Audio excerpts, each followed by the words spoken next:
Bom, pessoal, então retomando a análise da arguição de descumprimento de preceito fundamental. Nós já vimos conceito e finalidade, fundamento e espécies, parâmetro de controle, objeto de controle. Agora nós vamos iniciar legitimados. Bom, pessoal, a primeira observação aqui importante é que em relação aos legitimados, muito do que foi estudado quando da análise da ADI, da ação direta de inconstitucionalidade, assim como da ação declaratória de constitucionalidade ou da ação direta de inconstitucionalidade por omissão, você aproveita aqui na arguição de descumprimento de preceito fundamental, como nós vamos ver. Outro ponto importante a destacar é que a Constituição ela não estabelece os legitimados para a propositura de arguição de descumprimento de preceito fundamental. Vamos ao artigo 103 da Constituição, veja o que diz lá. Podem propor ação direta de inconstitucionalidade, ADI, e ação declaratória de constitucionalidade, ADC, e aí nós temos o rol de legitimados. Então perceba que o artigo 103 ele não faz referência à arguição de descumprimento de preceito fundamental. E não o faz por quê? Porque o parágrafo 1º do artigo 102 da Constituição, que trata da arguição de descumprimento de preceito fundamental, ele remete à lei, cabendo, portanto, à lei regular a arguição de descumprimento de preceito fundamental, inclusive quanto ao rol de legitimados. Veja lá o parágrafo 1º do artigo 102. Olha o que diz. A arguição de descumprimento de preceito fundamental decorrente desta Constituição será apreciada pelo Supremo Tribunal Federal na forma da lei. A Constituição estabelece apenas o órgão competente para apreciar a arguição de descumprimento de preceito fundamental e o parâmetro de controle a ser adotado na arguição de descumprimento de preceito fundamental, cabendo à lei estabelecer, por exemplo, o rol de legitimados que podem propor a DPF, que podem propor a arguição de descumprimento de preceito fundamental. Esses legitimados vêm definidos na Lei 9882 de 99. Então, Lei 9882 de 99 é que estabelece o rol de legitimados para a propositura de arguição de descumprimento de preceito fundamental. O rol de legitimados ele vem definido no artigo 2º da Lei 9882 de 99. Vamos até lá? Olha o que diz. Artigo 2º. Podem propor arguição de descumprimento de preceito fundamental, inciso 1, os legitimados para ação direta de inconstitucionalidade. Ou seja, os mesmos legitimados estabelecidos no artigo 103 da Constituição, inciso 1 ao inciso 9, também são legitimados para a propositura de arguição de descumprimento de preceito fundamental. E nós vamos um pouquinho mais à frente tecemos alguns comentários em relação a esses legitimados. Mas quero chamar a atenção de vocês em relação ao inciso 2. Você deve estar olhando aí, professor, mas não tem aqui nenhum inciso 2. O inciso 2 foi vetado. Então veja lá, inciso 2, vetado. Mas o que dizia nesse inciso 2? Dizia no inciso 2 que foi vetado que a DPF pode ser proposta por qualquer pessoa lesada ou ameaçada por ato do poder público. Havia no projeto originário uma espécie de iniciativa popular para a propositura de arguição de descumprimento de preceito fundamental. E por quê? Vocês devem lembrar que eu disse para vocês que a DPF ela é inspirada em vários institutos do direito comparado. Por exemplo, no Verfassungsbeschwerde, do direito alemão. E lá no direito alemão é possível que qualquer pessoa, a partir de um processo subjetivo, de uma ação concreta, suscite, levante um incidente de inconstitucionalidade, a partir dessa ação concreta, o juiz do processo originário, o juiz, portanto, natural da causa, não tem competência para apreciar esse incidente de inconstitucionalidade suscitado por qualquer parte naquele processo. Ele deve suspender o processo e remeter ao Tribunal Constitucional Alemão, que é o órgão, o único órgão competente para exercer controle de constitucionalidade, fazendo instaurar o que é chamado pela doutrina de cisão funcional de competência no plano vertical. O juiz natural da causa é competente para julgar o caso concreto submetido à apreciação. Já o Tribunal Constitucional, competente para julgar a questão constitucional.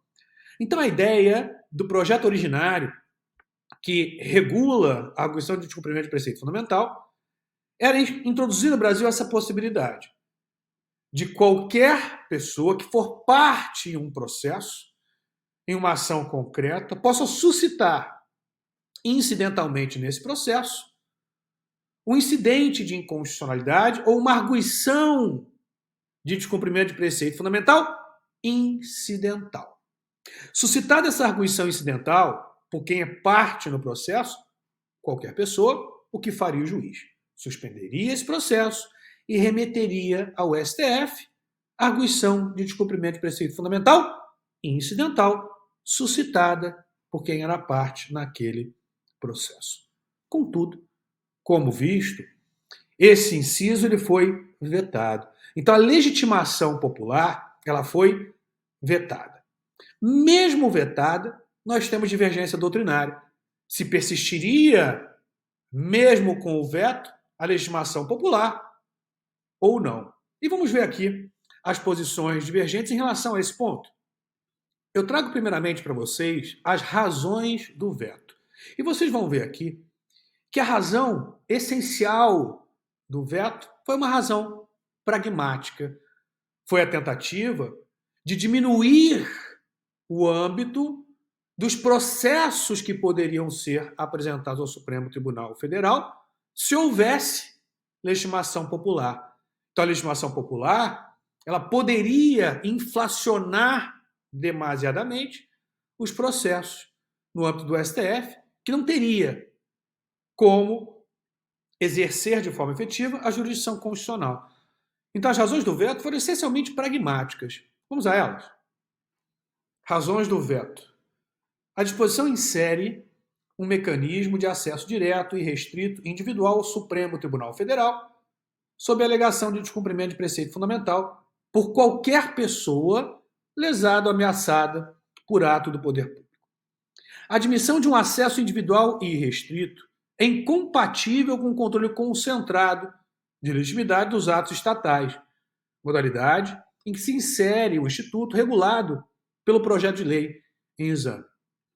Importante aqui fazermos um destaque que a legitimação popular ela não é incompatível com o sistema de controle concentrado de constitucionalidade.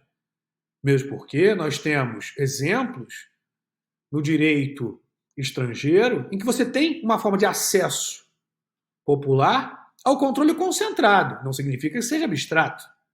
Então, na Alemanha, como já destacado, a partir da legitimação popular em relação ao Verfassung Beschwerde, é possível que qualquer pessoa, via recurso, não uma ação, mas um recurso, leve a questão constitucional ao Tribunal Constitucional, o único órgão competente para exercer o controle. Por isso, controle concentrado. Então, veja que na Alemanha o controle é concentrado, mas não necessariamente principal. Não necessariamente abstrato.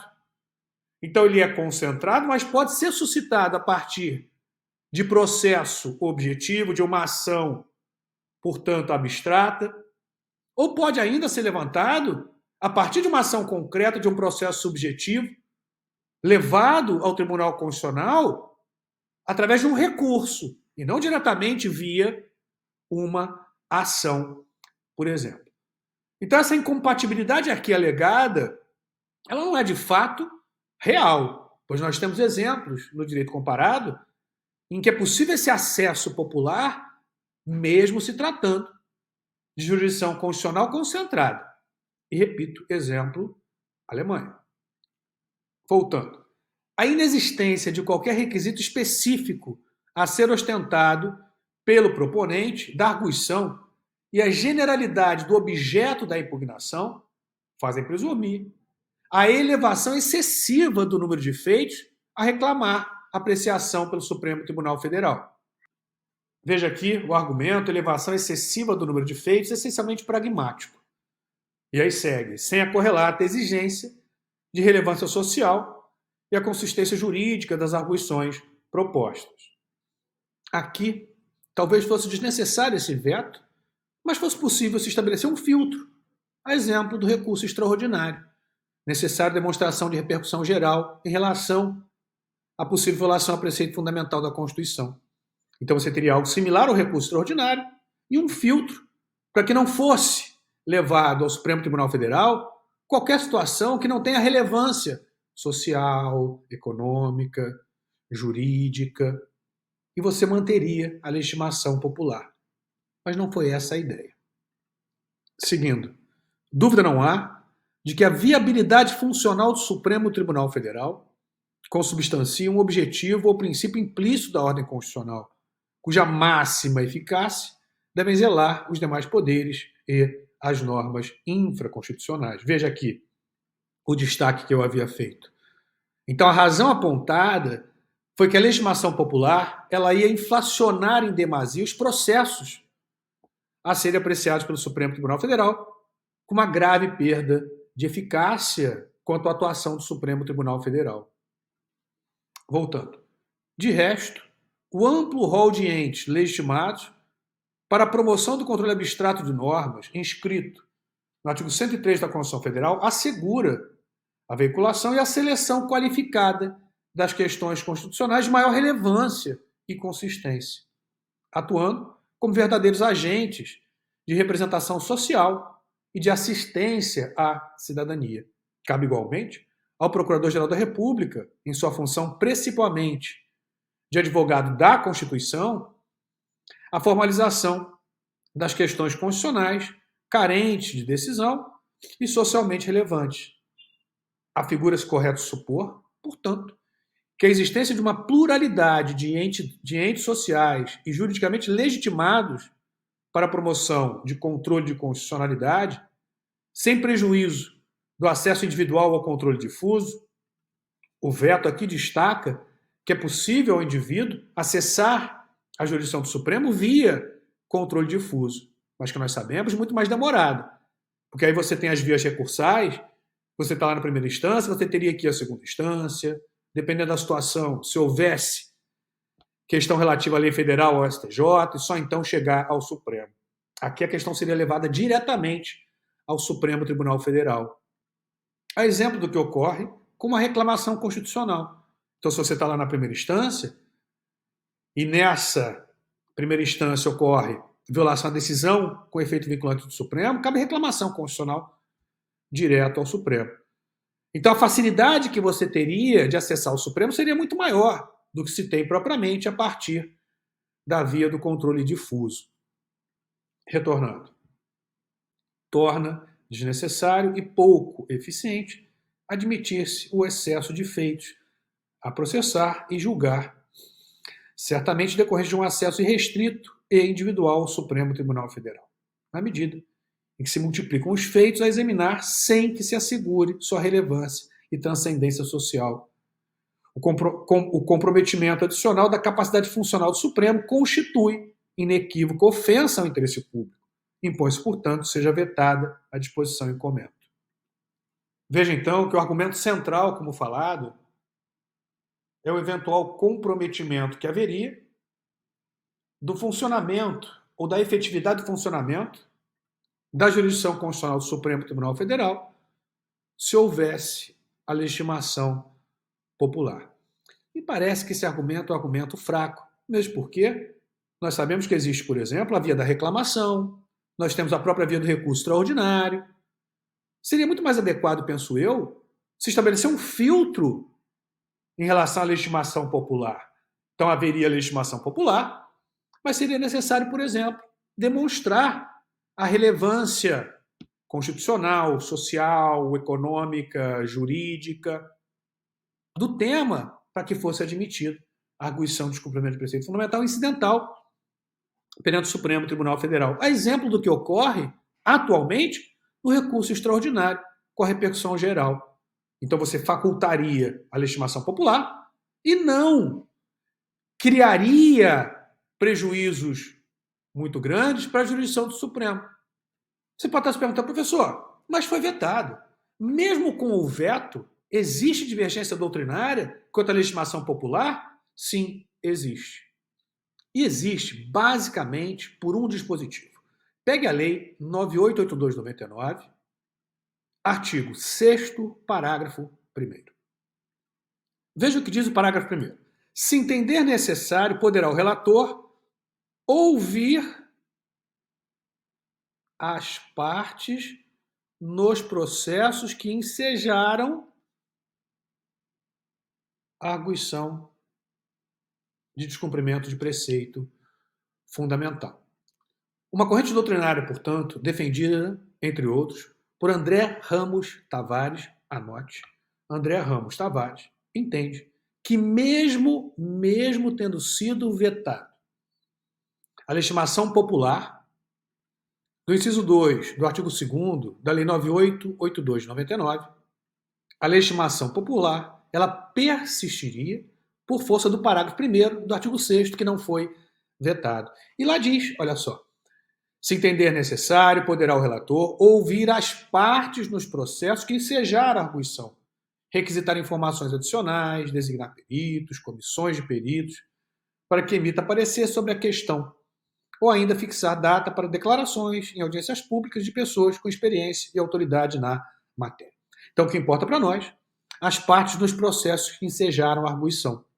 Indicaria esse dispositivo que qualquer pessoa, a partir de um processo judicial, de uma ação concreta, poderia, veja só, suscitar um incidente de descumprimento de preceito fundamental, uma arguição de descumprimento de preceito fundamental incidental, cabendo ao juiz da causa suspender o processo e remeter a questão ao Supremo Tribunal Federal. Cabendo agora ao Supremo conhecer ou não a arguição incidental. Se ele não conhece a arguição incidental, devolve ao juiz para que ele prossiga naquele processo sem que o STF tivesse pronunciado qualquer decisão, pois o STF entendeu não haver violação a preceito fundamental que justificasse o conhecimento da arguição de descumprimento de preceito fundamental incidental. Agora, se o STF, por exemplo, conhecesse essa arguição de descumprimento de preceito fundamental incidental, ele poderia, olha só, ouvir as partes a partir do qual foi suscitada a arguição incidental. As partes que ensejaram a arguição incidental. Então, mesmo tendo havido o veto, persistiria por força do parágrafo 1º do artigo 6º a iniciativa popular quanto à arguição de descumprimento de preceito fundamental incidental. Veja lá o que nós destacamos. A redação originária do projeto de lei previa, no inciso 2 do artigo 2º, a possibilidade de qualquer pessoa propor a DPF incidental. Contudo, o referido dispositivo foi vetado. Tendo em conta esse veto, a posição hoje amplamente majoritária na doutrina e também posição do Supremo Tribunal Federal é que não há legitimação popular para a propositura de arguição de descumprimento de preceito fundamental incidental. Mas o que seria possível, então, as partes em um processo, uma ação concreta, fazerem em caso de possível violação a preceito fundamental? Na arguição incidental, a questão é suscitada, como dito, a partir de processos judiciais em tramitação. Contudo, em razão do veto à iniciativa popular, deverá ser submetida ao Procurador-Geral da República. Este, de forma discricionária, entendendo haver violação ao preceito fundamental da Constituição da República, formula e propõe arguição de descumprimento de preceito fundamental. É como dispõe o inciso 2 do artigo 2º, parágrafo 1º da Lei 9882 de 99. O artigo 2º, parágrafo 1º, faz referência ao inciso 2, tá? Que foi vetado, como nós vimos. Então, faculta-se ao interessado, mediante representação. Então, o que o interessado pode fazer? Ele não pode apresentar a DPF, ele não tem legitimidade em razão do veto. Então, faculta-se a esse interessado. Você que é parte nesse processo, apresentar representação ao Procurador-Geral da República, solicitando que ele, Procurador-Geral da República, proponha a arguição de descumprimento de preceito fundamental. Cabendo a ele, discricionariamente, examinar os fundamentos jurídicos do pedido e então decidir quanto ao cabimento do seu ingresso em juízo. Vamos agora à decisão do Supremo, nesse sentido do que foi aqui falado. Primeira decisão, ADPF, número 11. Ação proposta por particular, ausência de legitimidade. Somente podem propor arguição de descumprimento de preceito fundamental os legitimados para ação direta de inconstitucionalidade, aqueles previstos no artigo 103 da Constituição, inciso 1 ao 9. O ministro Carlos Veloso. A arguição de descumprimento de preceito fundamental poderá ser proposta pelos legitimados para ação direta de inconstitucionalidade, mas qualquer interessado poderá solicitar ao Procurador-Geral da República a propositura da arguição.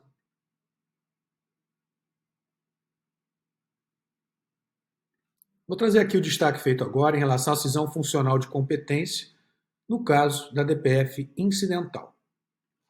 Como dito, podemos falar em cisão funcional de competência no plano vertical, pois a questão será suscitada de forma incidental a partir de processos judiciais em trâmite. Então esse detalhe é muito importante. Na arguição de descumprimento de preceito fundamental incidental, a questão surge a partir da existência de processos judiciais em tramitação, a partir de ações concretas que envolvam, incidentalmente, discussão relativa a preceito fundamental da Constituição, a possível violação a preceito fundamental da Constituição. Cabendo ao Supremo julgar a arguição incidental de descumprimento de preceito fundamental. Lembrando que a DPF é uma ação de controle concentrado, então a competência para julgar a DPF, seja a DPF autônoma ou incidental, é do STF. Ela pode ser suscitada, levada ao Supremo de formas distintas, mas a competência para analisar a DPF é exclusiva do Supremo Tribunal Federal. Por isso, uma ação de controle concentrado de constitucionalidade. Embora a necessidade de propositura da DPF tenha surgido a partir, como dito, da existência de processos judiciais em tramitação. Ou, no caso da autônoma, a DPF tenha sido proposta independentemente da existência de qualquer processo judicial. Nós estamos falando aqui da incidental. Voltando. Cabendo ao Supremo julgar a arguição incidental de descumprimento de preceito fundamental, proferindo decisão com efeito erga omnes e vinculante. E ao juiz natural da causa, cabe decidir o mérito do processo, a causa, estando vinculado ao que decidido pelo STF quanto à questão constitucional relativa a preceito fundamental. Como é fácil perceber, há verdadeira cisão no julgamento. A competência para julgar, para processar, julgar a arguição incidental, a DPF incidental, cabe ao STF. A questão concreta cabe ao juiz natural da causa. Veja, inclusive, o parágrafo 3º do artigo 5º da Lei 9882 de 99. Diz lá: a liminar poderá consistir na determinação de que juízes e tribunais suspendam o andamento de processo ou os efeitos de decisões judiciais. E aí segue, mas por enquanto para nós basta até aqui. Então veja que é possível ao STF determinar cautelarmente, liminarmente, a suspensão desses processos a partir do qual surgiu a arguição de descumprimento de preceito fundamental, para que se aguarde o que será decidido pelo Supremo Tribunal Federal. Lembrando que a decisão do STF ela vai ter efeito erga omnes vinculante, vinculando, portanto, aqueles processos. Óbvio que não apenas aqueles processos, mas aqueles processos a partir do qual se deu ensejo a arguição de descumprimento de preceito fundamental e incidental. Importante lembrarmos que, em razão do veto à legitimação popular e também da exigência legal quanto à DPF incidental de demonstração da essência de controvérsia judicial relevante para que seja, então, conhecida a DPF incidental, na prática, o que mais é utilizado é a arguição de descumprimento de preceito fundamental autônomo, pois ela não depende da demonstração da existência de decisões judiciais controversas acerca de violação a preceito fundamental. Como destacado, em razão dos vetos à DPF incidental, sua aplicação teve o âmbito bastante reduzido, tendo em conta serem os mesmos legitimados para a propositura da DPF autônoma. A gente não tem mais legitimação popular. Assim, parece óbvio que os respectivos legitimados vão optar pela propositura da DPF autônoma, pois os requisitos para impetração são menos exigentes do que os necessários para a impetração da DPF incidental. Na DPF autônoma, como dito, é desnecessário, por exemplo, a demonstração de existência de controvérsia judicial, conforme exigido pelo inciso 5 do artigo 3º para a DPF incidental, conforme entendimento do Supremo. Veja a decisão do Supremo no sentido do que aqui foi dito. Aqui, não se tratando de ADPF incidental, é desnecessária a comprovação da existência de controvérsia judicial, atinente à aplicação de preceito constitucional. Basta a demonstração de controvérsia jurídica em qualquer sede sobre a validade da norma questionada ou de sua interpretação. Agora eu coloco para vocês o que já foi apresentado quanto às duas correntes. Aquela que entende que não há mais legitimação popular em razão do veto, que é a que prevalece. E a segunda posição, minoritária, André Ramos Tavares, que entende que mesmo com o veto persiste a legitimação popular. Então veja aí as duas correntes já analisadas. A divergência quanto à legitimação popular para a propositura da ADPF. Primeira corrente, posição do Supremo, posição que prevalece na doutrina, entende que com o veto à legitimação direta, popular e individual, para a propositura da DPF, pela própria pessoa lesada ou ameaçada de lesão, concentrou-se o direito de propositura da arguição de descumprimento de preceito fundamental nos mesmos legitimados da ADI. No caso de arguição incidental, caberia ao ofendido representar ao Procurador-Geral da República, que decidirá de forma discricionária se existe violação a preceito fundamental da República que justifique a propositura da ADPF. Como falado, é a posição do Supremo Tribunal Federal, ADPF número 11. A arguição de descumprimento de preceito fundamental poderá ser proposta pelos legitimados para ação direta de inconstitucionalidade. Mas qualquer interessado poderá solicitar ao Procurador-Geral da República a propositura da arguição. A segunda corrente já colocada, André Ramos Tavares, entende ser possível, mesmo com o veto à legitimação popular, a interposição direta pela pessoa lesada ou ameaçada de lesão, com fundamento no próprio parágrafo 1º do artigo 2º, combinado com o parágrafo 1º do artigo 6º da Lei 9882 de 99. Logo, no caso da arguição incidental, qualquer pessoa interessada, envolvida em processo judicial, poderia submeter a questão constitucional fundamental diretamente ao Supremo Tribunal Federal, a partir de seu processo originário, mesmo após o desastroso veto presidencial. Essa medida representaria significativo alargamento democrático da legitimidade para a provocação direta do Supremo Tribunal Federal. Essa segunda corrente é uma posição muito interessante, por exemplo, de se defender em concursos para a Defensoria Pública, porque você amplia a legitimação popular, o acesso popular individual à jurisdição constitucional do Supremo Tribunal Federal.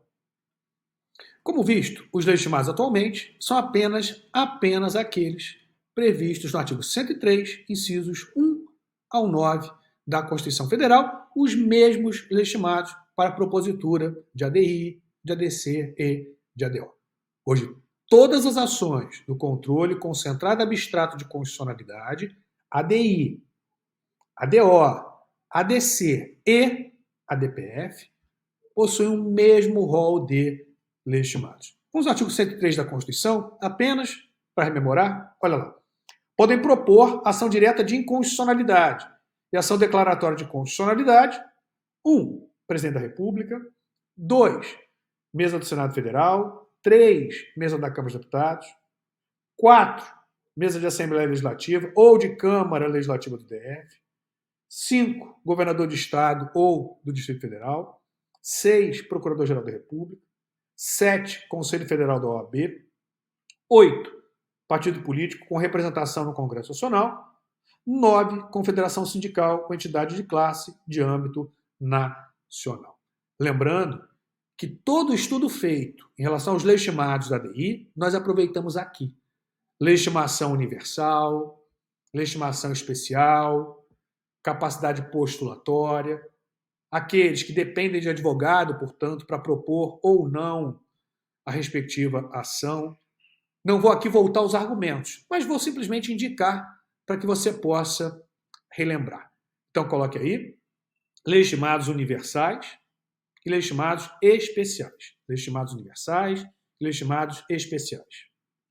São legitimados universais aqueles que não precisam demonstrar relação específica de pertinência temática entre o ato objeto de controle e a sua esfera jurídica de interesse.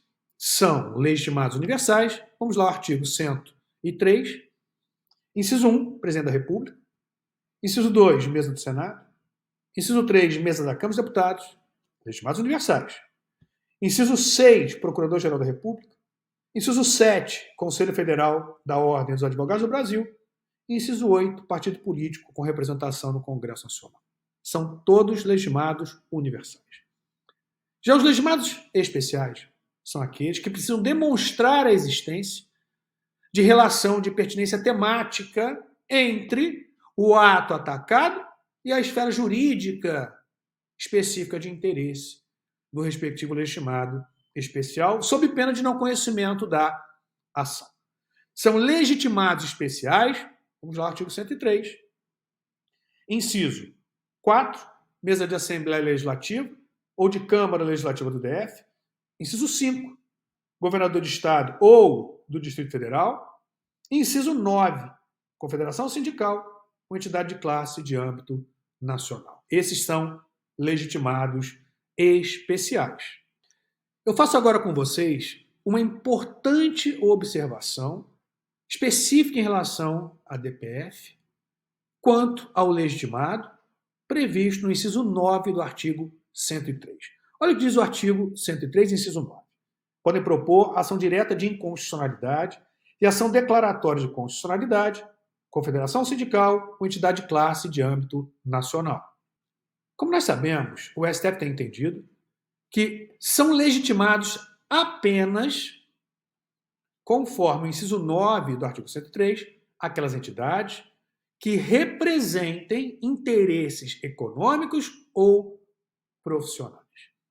Nessa DPF que eu trago para vocês, relatoria, ministro Luiz Roberto Barroso, ele propõe uma ampliação do alcance do legitimado ou dos legitimados previstos no inciso 9 do artigo 103, não limitando a legitimação àquelas entidades que defendem interesses econômicos ou profissionais, mas alcançando também aquelas entidades que defendam interesses sociais das minorias, daqueles grupos menos protegidos na sociedade, que protejam interesses de grupos vulneráveis.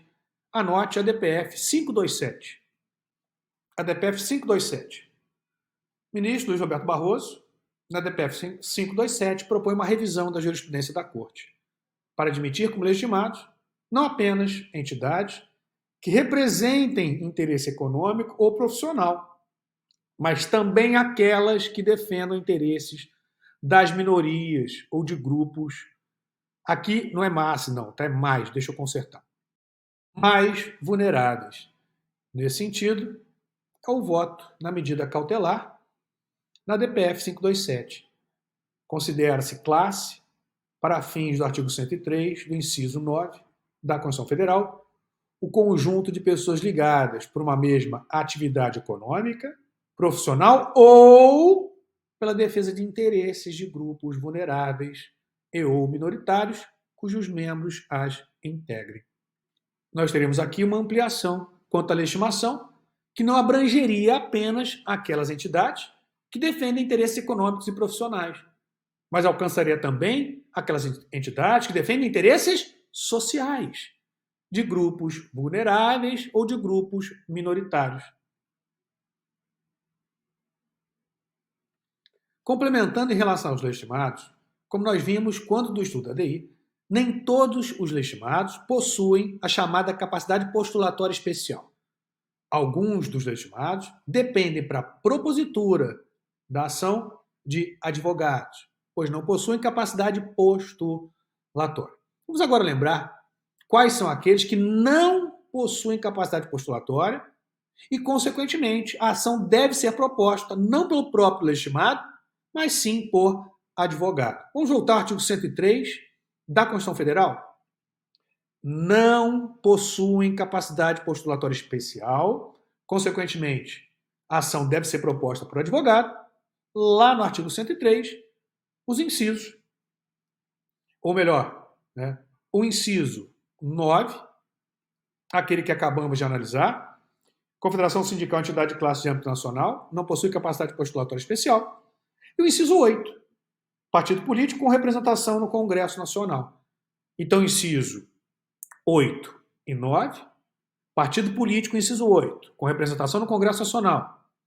Inciso 9, confederação sindical entidade de classe, embora sejam legitimados, não possuem capacidade postulatória, dependem de advogado para propor a respectiva ação, seja ADI, ADC, ADO, ou no caso agora do nosso estudo, arguição de descumprimento de preceito fundamental.